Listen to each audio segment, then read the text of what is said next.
Hello, good evening. We've had a big day today, training wise. We've done like a race simulation day. So we did a broken swim this morning, no suits, no caffeine or anything, long course, broken at 50. So the way we always do them is we do a 50 to feet and then a 50 from a stroke in, turn, and then from feet leaving to hand touching at 100.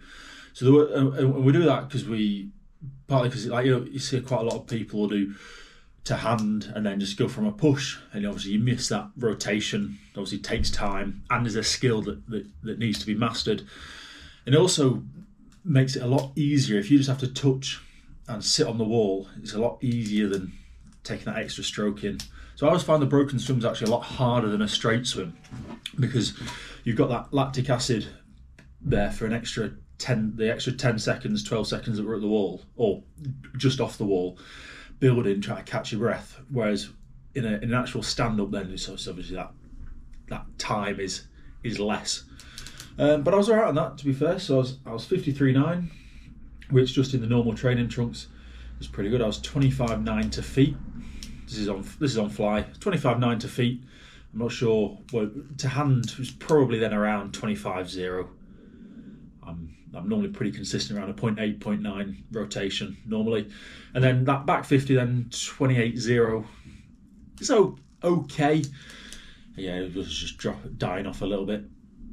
So that was the morning. And then tonight we've done a short course, a stand-up in a suit. I put a bullet hat on as well, just for some extra spice. And that was good. That was good as well, actually, for me. I was 50.3, which equals my PB actually, which is nice because I was still dying. My underwaters were strong. I did film them, but I'm not gonna show them. We'll save it for nationals, which 100 flight nationals is 4 weeks today. But anyway, that's not the point of today's video. Today's video we're gonna be. I'm gonna try and do a bit more of an educational thing. So one of the ways I've improved a lot, I believe, in these past 3 years is by taking complete control of my nutrition. So I've got some points here. Today we're going to be talking about protein. So I don't know if the board's going to be visible here. You can see the ring light. Actually, that's not ideal, is it? But never mind. So you'll have to excuse my writing as well, because even though I taught for a year, so feel sorry for the students when I was writing on a board. But anyway, so we're going to try and talk a bit about protein. A lot of this is going to be athlete based, so it's stuff that as an athlete what matters, like the actual mechanisms, and it's a bit no. There are plenty of nerds that know that. We as athletes need to know what protein is, what does it do, how is it best utilised for us, and how can we swim fast, gaining some knowledge of protein. So protein is point one. Hopefully you can see it. Anyway, so protein's broken down. Your body breaks protein down into amino acids. And those amino acids then go into the muscle repair and muscle building. So you eat your protein, it gets broken down, your body uses it. Your body has no mechanism for storing protein though. So carbohydrates, I'll do a video on. Fats, I'll do a video on. Your body can store carbohydrates and fats. It can't store protein. So for that reason, we want to include protein in every meal we eat. So protein synthesis can be stimulated about every 2 hours. So if you eat sufficient protein, your body breaks it down. There's a lot of amino acids there. Your body can use it. 2 hours later, it's pretty much used them, or they're passing through your system, so your body's ready to go again to about 2 hours later. So for that reason, we want to include them in every meal, and that's why we want our meals equally spaced through the day. So probably 3 to 5 meals a day is probably perfect. And the way really we want to do that is by taking our amount for the whole day, which roughly would be 2 to 2.5 grams per kilo of body weight. If you're American or weigh yourself in pounds, about 1.2, maybe up to 1.5 grams per pound of body weight. So for me, I'm a bit over 100 kilos. So with this, I'd be looking probably to get 2 to 250 grams of protein a day. In reality, I do 6 servings of protein in the day, which all are between 40 and 50 grams. So what's that? Between 240 and 300 grams of protein a day, roughly for me, which is on the higher end of this. But for me, I feel good off that amount. It doesn't feel like too much.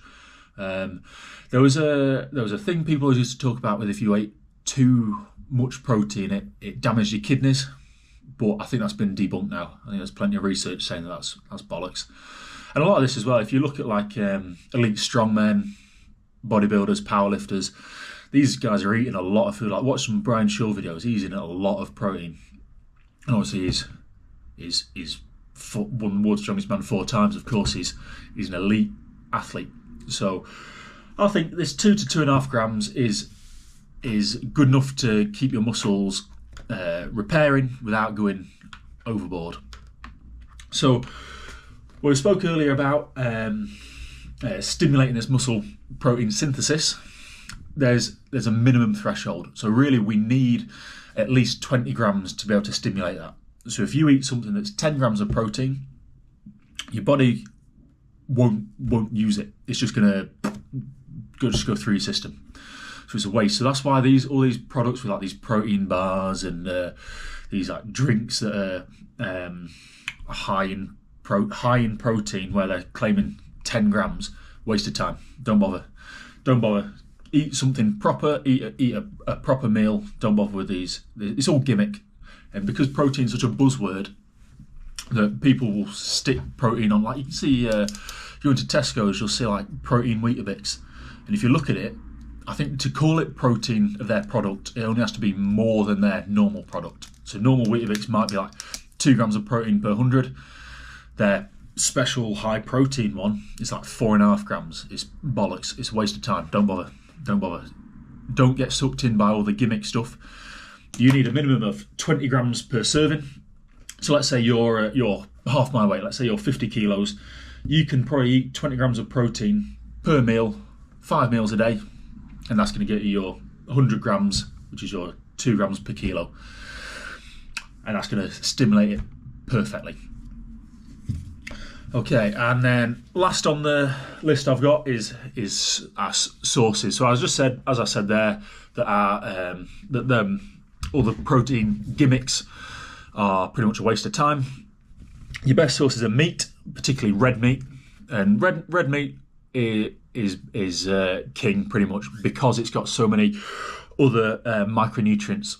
So like your beef's got like B12, vitamin B6 maybe, iron, loads of stuff.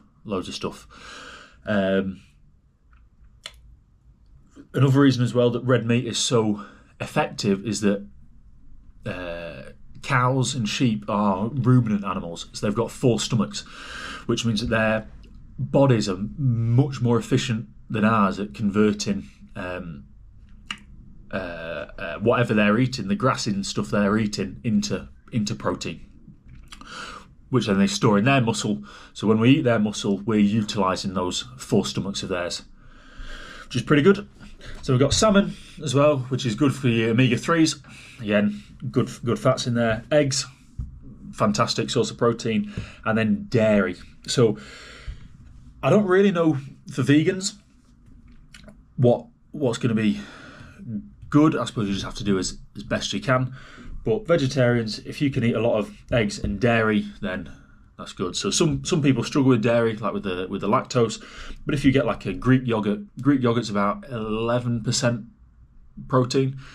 So if you eat 250 grams of Greek yogurt, that's going to be about 20 grams of protein. And 250 grams of Greek yogurt is nothing. It would be so easy to eat. Dairy as well. So if you can drink milk. So milk's made up of 2 different proteins. It's 80% casein, which is a slow digesting protein, and about 20% whey, which is a fast digesting protein. And then whey is what you'll see me and a lot of other athletes consuming after training because it's so readily absorbed. So because when we finish training, we want to consume protein straight away, because our body's receptive to it. We've just done a lot of muscle damage, so we want the protein, and then whey is a good option for that.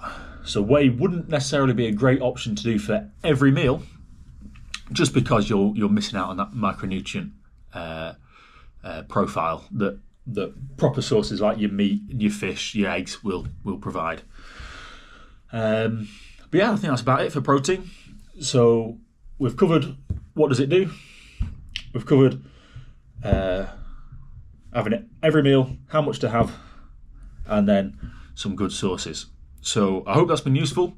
Like I say, I'll do a carbs one and a fats one, probably upload them every other week. So I'll do some sort of swimming video next week. I'll have the nutrition the week after, and so on.